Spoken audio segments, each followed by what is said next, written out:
L'actualité de juillet est souvent synonyme de dossier à clôturer très vite avant la fête nationale. Une friche Josaphat d'un côté, des mesures fiscales de l'autre, le nombre de taxis à valider, l'indexation des loyers en débat, bref, c'est une dernière ligne droite.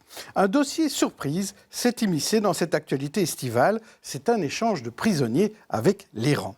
L'Iran, qui n'est pas un modèle de démocratie, loin s'en faut, détient deux personnalités depuis de longs moments. Il y a l'universitaire irano-suédois de la VUB, Ahmed Reza Djelali, et l'humanitaire belge Olivier Van de Castel, incarcéré arbitrairement à la prison d'Ervin. En Belgique est emprisonné, de son côté, un diplomate iranien qui a fomenté un attentat raté en France en 2018 contre des opposants iraniens. Assadollah Assadi a été condamné pour terrorisme. Les mollahs iraniens détiennent absolument à récupérer ce diplomate terroriste, arguant que grâce à l'immunité, on ne peut pas condamner un diplomate. De notre côté, les opérations de sensibilisation pour faire sortir Djelali des geôles persanes avaient toutes échoué. Tout le monde s'y était mis, les universités, les étudiants, Amnesty International, les médias, l'opinion publique, sans succès.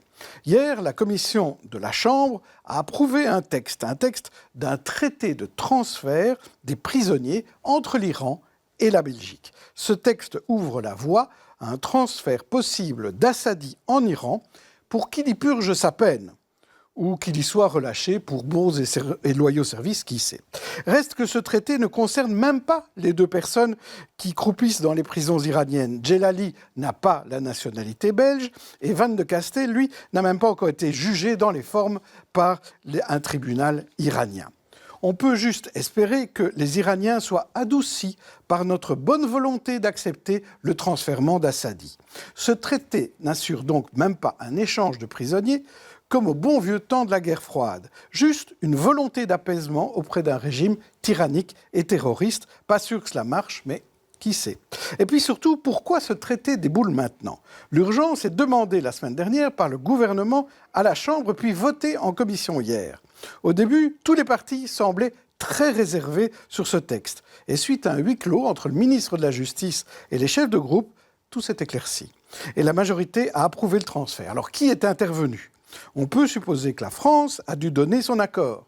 Libérer un terroriste qui a agi sur le territoire français sans s'accorder avec Paris avant semble être impossible. Assadi est un gros poisson terroriste, peut-être trop gros pour la Belgique seule.